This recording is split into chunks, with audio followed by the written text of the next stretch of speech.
sur le podcast Bien dans ta boîte, je suis Laura Besson, coach, thérapeute, formatrice et autrice. Sur ce podcast, seul ou avec mes invités, on parle psychologie et entrepreneuriat, car je crois que le savoir, c'est la liberté.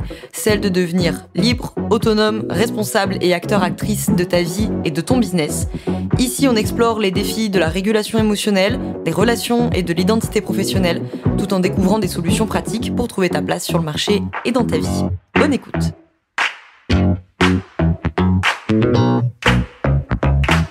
Bonjour à toi, bienvenue dans ce nouvel épisode du podcast Bien dans ta boîte. Aujourd'hui, on se retrouve avec un épisode important puisque on va parler de la position victimaire. Donc, on va être dans le registre de l'analyse transactionnelle, dans ce vocabulaire-là.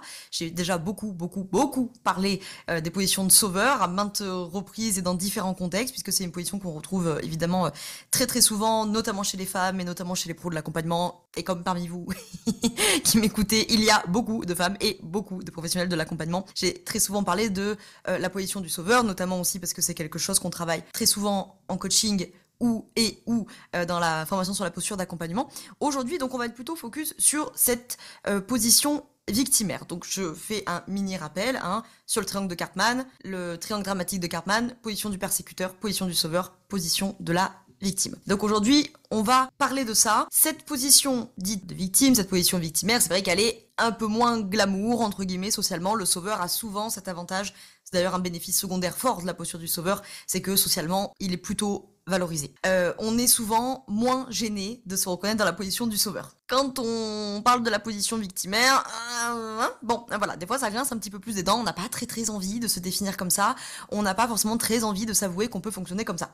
Pourtant, sauveur, victime, c'est deux positions qui prennent leurs racines, entre guillemets, aux mêmes endroits, si je pourrais dire ça comme ça. Donc, la question à 10 000 balles pour aujourd'hui, c'est comment on fait quand on est bloqué dans cette position victimaire, c'est-à-dire c'est pas ma faute, c'est la faute de l'extérieur, c'est la faute des autres, c'est pas juste ce qui m'arrive, le monde, les autres, la vie, c'est contre moi, de toute façon je peux rien y faire, j'ai besoin qu'on s'occupe de moi, voilà. Et encore une fois, j'ai besoin de faire un petit disclaimer.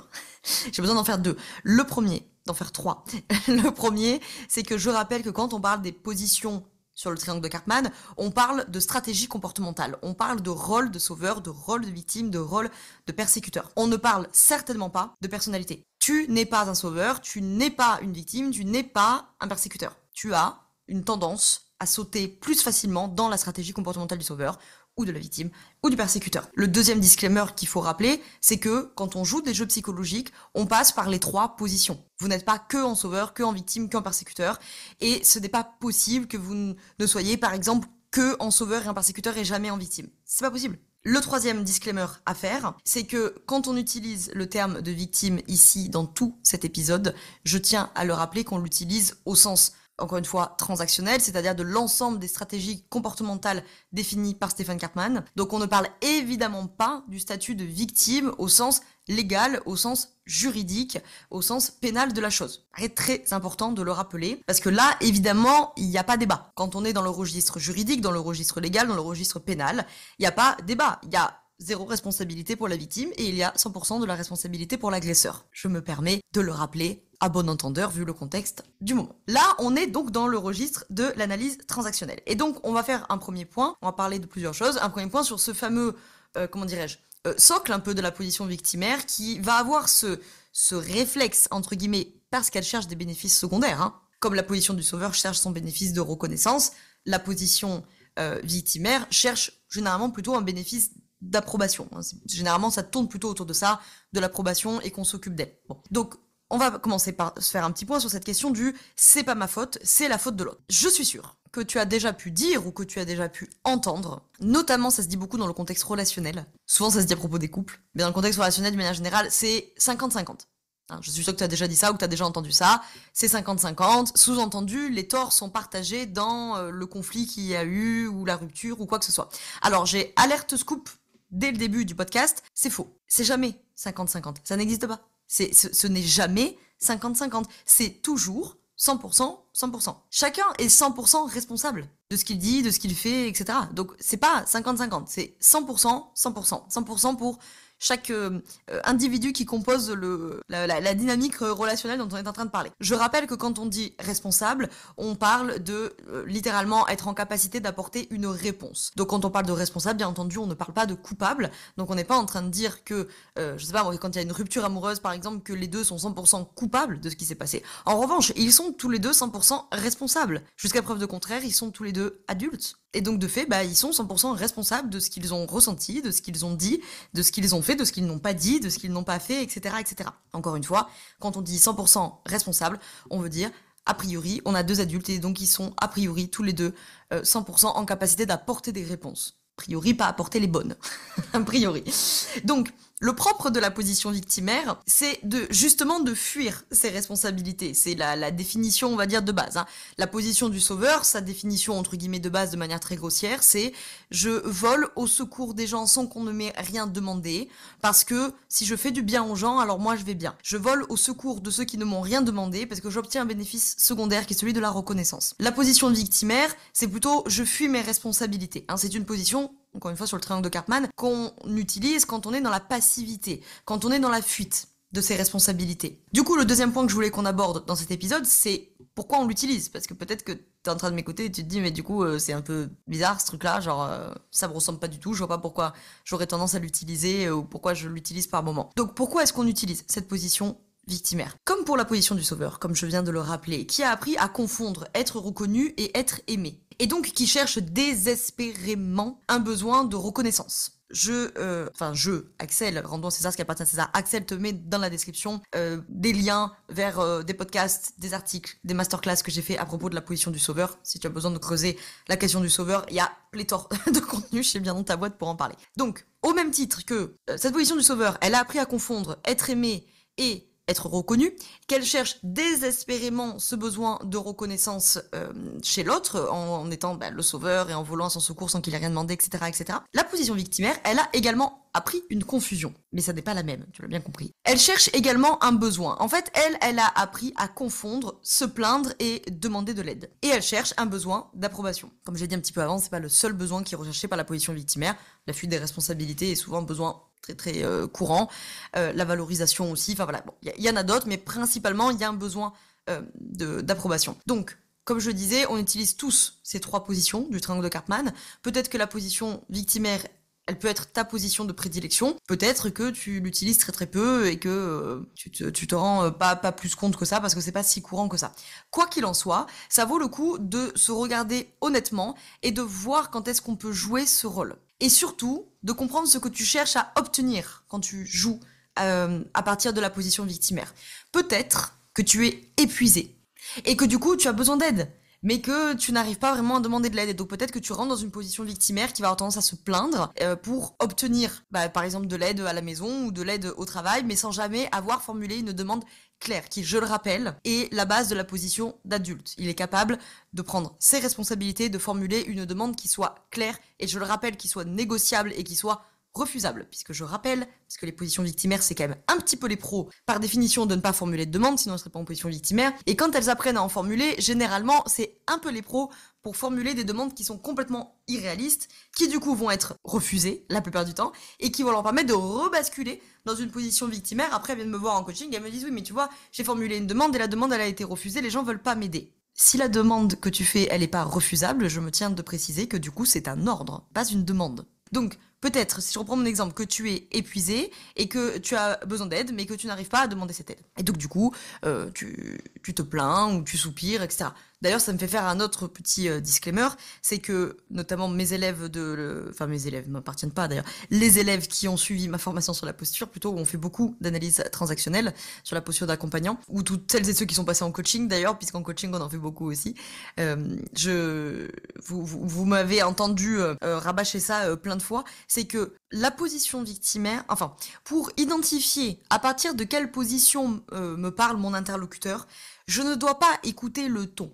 Ce que je veux dire par là, c'est que des fois on a la sensation que dès que le ton est sec, abrupt, cassant, Il émane donc forcément de la position du persécuteur. C'est pas le cas, hein. Je prends un exemple très concret que tu vas voir tout de suite. Si par exemple, tu toques là à la porte de mon bureau pour, je sais pas, me demander quelque chose, et que moi, je t'envoie bouler en te disant « Ah, bonjour, mais par pitié, ne me dérange pas, je suis en train de travailler là. » Tu pourrais penser que je te réponds avec le persécuteur parce que je t'envoie bouler. C'est bien la position victimaire en fait qui est en train de parler. Je ne t'ai formulé aucune demande, je me suis juste plaint de ton irruption dans mon bureau, il n'y a pas de demande, donc on n'est pas en adulte, je n'ai pas volé à ton secours de mon Dieu, qu'est-ce qui t'arrive, qu'est-ce que je peux faire pour toi, donc je ne suis pas un sauveur. Je ne cherche pas ni à te dominer, ni à obtenir du respect, et donc les bénéfices de la position du persécuteur. Je suis bien dans une position victimaire. Ce n'est pas parce que le ton est désagréable que c'est la position du persécuteur qui parle. Donc si je reprends mon exemple, peut-être que tu es épuisé, que tu as besoin d'aide, que tu n'arrives pas à la demander, et peut-être que tu rouspètes toute la journée. Peut-être que, autre exemple, peut-être que tu doutes de toi, peut-être que tu doutes de ton projet, peut-être que tu doutes de tes capacités,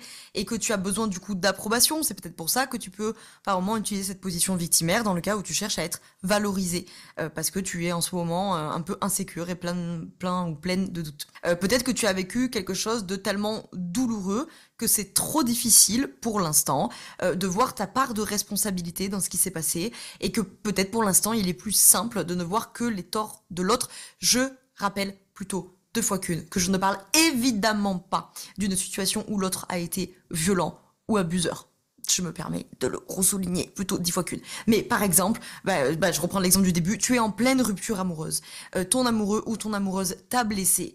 Tu vis quelque chose qui est hyper douloureux, qui est potentiellement qui te fait vivre une blessure d'injustice, une blessure de trahison, quelque chose comme ça. Et effectivement, peut-être, n'est-ce pas encore le moment où tu vas arriver à être en adulte et à voir quelle peut être potentiellement ta part de responsabilité là-dedans. Et donc peut-être qu'effectivement, il y a une phase de la position victimaire qui a besoin de charger l'autre et de le rendre responsable de tout. C'est ok aussi, on n'est pas dans un, dans un process, dans un cheminement maximaliste qui consiste à être on flic tout le temps. C'est pas l'idée.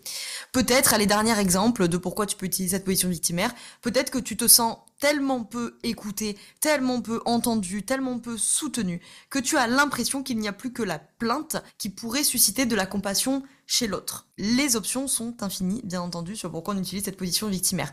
Mais, au même titre que le sauveur n'est pas maso, il ne passe pas son temps à tout donner et à tout pardonner pour rien. Le persécuteur n'est pas sado, c'est pas un sadique, il ne passe pas son temps à dominer ou à critiquer les autres pour rien. Ils le font tous les deux parce qu'ils obtiennent des bénéfices secondaires.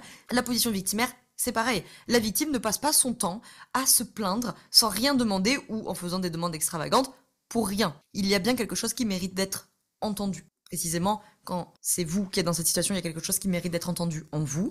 Quand c'est un proche à vous qui se comporte comme ça et que vous tenez à cette personne, il y a quelque chose qui mérite d'être entendu et peut-être de l'aider à cheminer vers, sans jouer au sauveur. Mais précisément, si vous jouez au sauveur, vous le maintenez dans la position victimaire. Enfin, précisément, vous ne l'aidez pas, en fait. Pensant bien faire, précisément, vous allez le maintenir là-dedans. Mais vous pouvez essayer de l'accompagner à mettre des mots sur le vécu, sur les émotions, sur les besoins et d'arriver à formuler une demande claire qui permettra de passer en adulte, demande à laquelle vous pourrez répondre ou négocier ou refuser. Et il y a quelque chose qui mérite d'être entendu, bien entendu, si vous êtes professionnel de l'accompagnement et que vous accompagnez un bénéficiaire qui est très souvent dans cette posture-là, il y a quelque chose qui mérite d'être entendu. Dernier point qu'on aborde dans cet épisode avant de se quitter, c'est du coup, comment on fait pour sortir de cette position victimaire. Donc, comme pour la position du sauveur, comme la position du persécuteur, le sujet de fond, c'est de fermer son territoire psychique. On a fait tout un épisode de podcast sur cette histoire de territoire psychique, on te met le lien dans la description. En français, fermer son territoire psychique, ça veut dire apprendre à être à soi-même son propre parent. Ça veut dire apprendre à poser des limites. Fermer son territoire psychique, ça veut dire je dessine un petit bonhomme avec un cercle autour, et ce cercle complet, net, il parle de limites établies, solides, qui sont donc en possibilité de faire la différenciation entre le dedans et le dehors. C'est la partie un peu technique. On en parle dans le replay de la masterclass sur l'affirmation de soi. On te mettra tous les liens en description. Et sinon, on en parlera en coaching, en formation sur la posture. En tout cas, tant que ce territoire, il est ouvert, c'est-à-dire qu'il y a des ouvertures dans les limites, il y a des endroits où les limites n'existent pas du tout, ou alors elles sont très précaires, c'est pas solide, c'est pas établi. Tant que le territoire, il est ouvert, tu es dans une situation de dépendance vis-à-vis des autres. Le sauveur, il est dépendant des autres pour se rendre indispensable et donc se sentir reconnu. Le persécuteur est tout autant dépendant des autres puisque il a besoin de dominer et de critiquer les autres pour se sentir important et respecté. Et la position victimaire, elle est dépendante des autres pour Elle est dépendante des autres pour qu'on l'aide, elle est dépendante des autres pour qu'on l'écoute, pour qu'on la soutienne, pour qu'on fasse à sa place, pour qu'on prenne en charge ses responsabilités, etc., etc. Donc en fait, c'est tout le travail d'identification des besoins, puis d'apprendre à répondre à ces besoins, d'identifier des ressources, de prendre confiance aussi en ces ressources, d'apprendre à formuler des demandes, d'apprendre à encaisser les refus, etc., etc. Tout ça va contribuer à fermer petit à petit ce territoire psychique, puis il y a d'autres évidemment axes de travail. Et une fois qu'on a ce territoire psychique fermé, solide, établi, on a une différenciation nette entre le dedans et le dehors. Et donc on a une différenciation nette entre ce que sont mes responsabilités, tes responsabilités, mes émotions, tes émotions, mes valeurs, tes valeurs, etc., etc. Et à partir de là, uniquement, on peut avoir une communication bienveillante, non violente, efficace, fonctionnelle, etc. On peut avoir un sentiment de sécurité. Tu peux pas te sentir en sécurité si ton territoire psychique il est ouvert, parce que par définition, ça veut dire qu'il est intrusable de partout. Et donc, forcément, ça te met en vulnérabilité. Donc, c'est à partir de là qu'on va se sentir en sécurité. C'est à partir de là qu'on va se sentir en puissance. C'est notamment la thématique du persécuteur qui, lui, a appris à confondre la puissance avec la violence. Ce n'est que à partir de là qu'on va pouvoir commencer à être dans cet attachement sécure pour les relations et dans cette position d'adulte. 3 ressources, si tu as besoin d'aller plus loin. Bon, on t'a déjà mis des épisodes, etc. en description. Tu as le replay de la masterclass Apprendre à s'affirmer. C'est gratuit. Donc ça, c'est un replay de masterclass qui doit durer 1h15, 1h30, quelque chose comme ça. C'est pour tout piger à la question de l'affirmation de soi et à cette histoire de territoire psychique. Si c'est ce sujet que tu as besoin de creuser, tu as les liens dans la description. Autre possibilité, c'est le replay de la masterclass gratuit, toujours. Sortir des schémas répétitifs. Même si ça fait un bail que tu tournes en rond avec ton schéma répétitif qui t'enquiquine la vie. Donc pareil, c'est gratuit, c'est un replay de masterclass, ça dure 1h15, 1h30, quelque chose comme ça. Et c'est un peu plus sur la question des schémas répétitifs, donc comme son nom l'indique. Si tu as besoin d'aller encore plus loin et d'avoir un cerveau annexe pour t'aider à processer ton cerveau à toi, le mieux c'est d'arriver du coup en coaching. C'est cette option-là qui sera du coup la mieux pour toi si tu veux te transformer, si tu veux sortir de tes répétitions de schémas, puisque ça c'est mon chemin de croix de tous les jours d'accompagner ces sujets-là. Mais j'adore le faire. Sortir de tes répétitions de schémas, si tu veux t'affirmer, si tu veux travailler à prendre ta place, c'est tous ces sujets-là qu'on travaille dans le coaching. Donc on te met tous les liens dans la description pour aller voir le coaching, la page, qu'est-ce que c'est, comment ça se passe de travailler ensemble, et le lien pour réserver ton appel découverte. Si tu le souhaites, c'est gratuit, ça prend 30 minutes et ça permet de voir si éventuellement c'est fait pour toi. J'espère que cet épisode t'a plu et je te retrouve la semaine prochaine dans l'épisode suivant. Ciao, ciao. Je te remercie d'avoir écouté cet épisode jusqu'au bout. Tu peux retrouver l'ensemble des informations et des liens en description de cet épisode. Si tu as des idées, des suggestions ou si tu as tout simplement aimé cet épisode et que tu veux me le dire, direction Apple Podcast pour laisser un commentaire et 5 étoiles. C'est ce qui permet au podcast d'aider plus de personnes et ça permet aussi de me soutenir. Tu peux aussi partager cet épisode à un entrepreneur ou une entrepreneuse qui pourrait en avoir besoin. Je te souhaite une très belle journée ou une très belle soirée selon quand tu m'écoutes et surtout, je te souhaite d'être bien dans ta boîte. Ciao, ciao.